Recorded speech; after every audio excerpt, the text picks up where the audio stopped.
আজ সারা দুনিয়ার মধ্যে আমাদের সমাজের মধ্যে অধিকাংশ লোকের উপর হজ ফরজ হয়ে আছে, কিন্তু তারা হজ আদায় করতেছে না। এই টাকা দিয়ে তারা বাড়ি করতেছে, এই টাকা দিয়ে তারা গাড়ি করতেছে, এই টাকা দিয়ে তারা ব্যবসা বাণিজ্য করতেছে, এই টাকা দিয়ে তারা জমি কিনে রাখতেছে। এরকম বিভিন্নভাবে টাকাগুলো তারা ব্যয় করতেছে। অথচ আল্লাহ রব্বুল আলামিন বললেন, যার সামর্থ্য আছে, কি পরিমাণ সামর্থ্য, যার হজে যাওয়া আসার মতো টাকা আছে, তাকে অবশ্যই হজ করতে হবে, অন্যথায় তার উপরে ফরজিয়াত থেকে যাবে।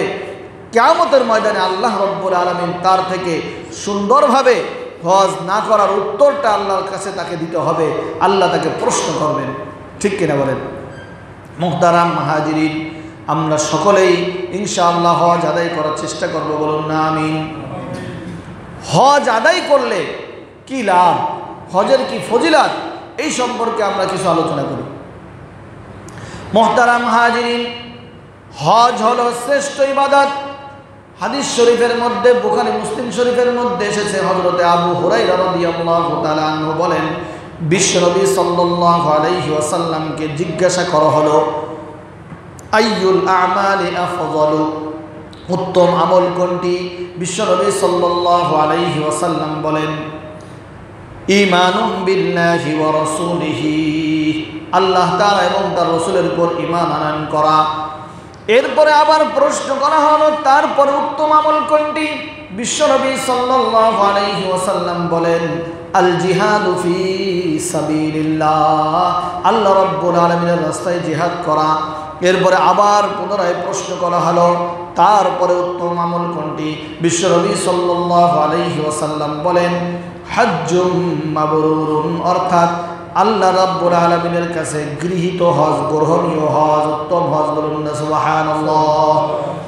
তাহলে এই হাদিস থেকে বোঝা যায় হজ হলো শ্রেষ্ঠ ইবাদত, উত্তম ইবাদত, বলুন না ঠিক কিনা? এরপরে বুখারী মুসলিম শরীফের আরেকটি হাদিসে হযরতে আবু হুরায়রা রাদিয়াল্লাহু তাআলা আনহু বলেন, বিশ্বনবী সাল্লাল্লাহু আলাইহি ওয়াসাল্লামকে বলতে শুনেছি, মান হাজ্জা লিল্লাহি ফালাম ইয়ারফুস ওয়া লাম ইয়াফসুক রাজা'a কায়াউমিন ওয়ালাদাতহু উম্মুহু। আল্লাহ রাসূল সাল্লাল্লাহু আলাইহি ওয়াসাল্লাম ইরশাদ করেন, যেই ব্যক্তি একমাত্র আল্লাহ রাব্বুল আলামিনের সন্তুষ্টির জন্য হজ আদায় করবে, হজ পালন করবে, কোনো গুনাহ আর কোনো অশ্লীল কাজের মধ্যে লিপ্ত হবে না, অশ্লীল কাজ, অশ্লীল কথাবার্তার মধ্যে লিপ্ত না হয়ে সে আল্লাহ সন্তুষ্টির জন্য হজ আদায় করবে, তাহলে সে এমনভাবে নিষ্পাপ হয়ে হজ থেকে ফিরে আসবে যেমনিভাবে তার মা তাকে জন্ম দিয়েছিল শিশুকালে, বলুন না সুবহানাল্লাহ। শিশু বয়সে মাতৃগর্ভ থেকে যেই সন্তানটা ভূমিষ্ঠ হয়, সে যেরকমভাবে নিষ্পাপ হয়ে দুনিয়ার মধ্যে আগমন করে, যেই ব্যক্তি হজে যাবে শুধুমাত্র আল্লাহ তাআলা সন্তুষ্টির জন্য হজ আদায় করবে, আর কোনো গুনাহের কাজে লিপ্ত হবে না, সেই ব্যক্তি ওই শিশু সন্তানের মতো নিষ্পাপ হয়ে হজ থেকে ফিরে আসবে, বলুন না সুবহানাল্লাহ। হজ মানুষকে বেগুনাহ করে দেয়, বলুন না সুবহানাল্লাহ।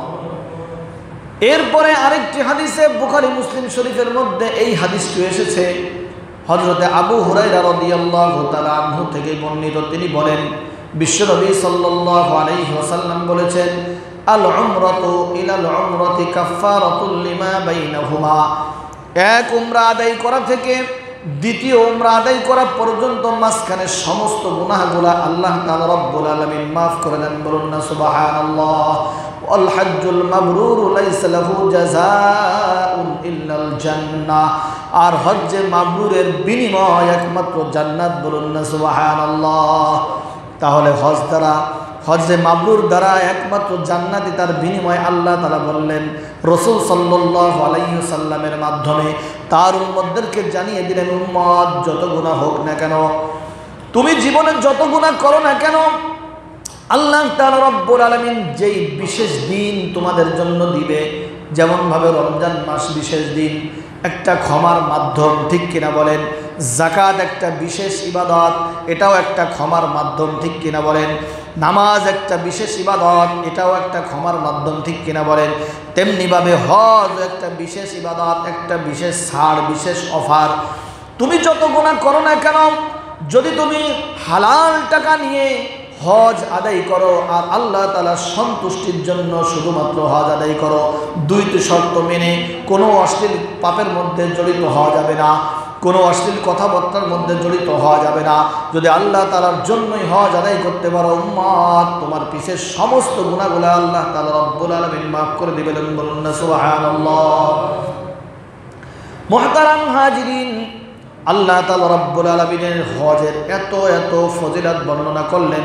বিশ্বনবী সাল্লাল্লাহু আলাইহি ওয়াসাল্লাম আমাদের জন্য হজের এত এত ফজিলত বর্ণনা করলেন, যেই বর্ণনাগুলো কত বড় গুরুত্বপূর্ণ সহিহ হাদিসের আলোকে এসেছে। বুখারী শরীফের মধ্যে বারংবার এসেছে, মুসলিম শরীফের মধ্যেও বারংবার এসেছে। এরপরেও আমাদের যদি হুঁশ না আসে, এরপরেও যদি আমরা দুনিয়ার মোহে পড়ে আটকে থাকি, হজে না যাই, তাহলে আমাদের মতো কপাল পোড়া আর নাই। ঠিক কিনা বলেন?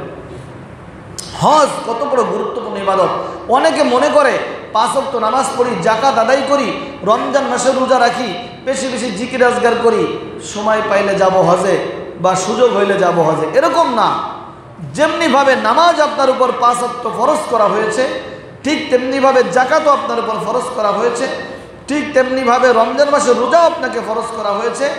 এই ফরজিয়াতের মতোই আপনার উপর হজকে ফরজ করা হয়েছে। জীবনে কমপক্ষে একবার আপনাকে যেতেই হবে, না যাওয়ার কোনো অপশন নাই, কোনো অজুহাত চলবে না, হজে যেতে হবে। ঠিক কিনা বলেন?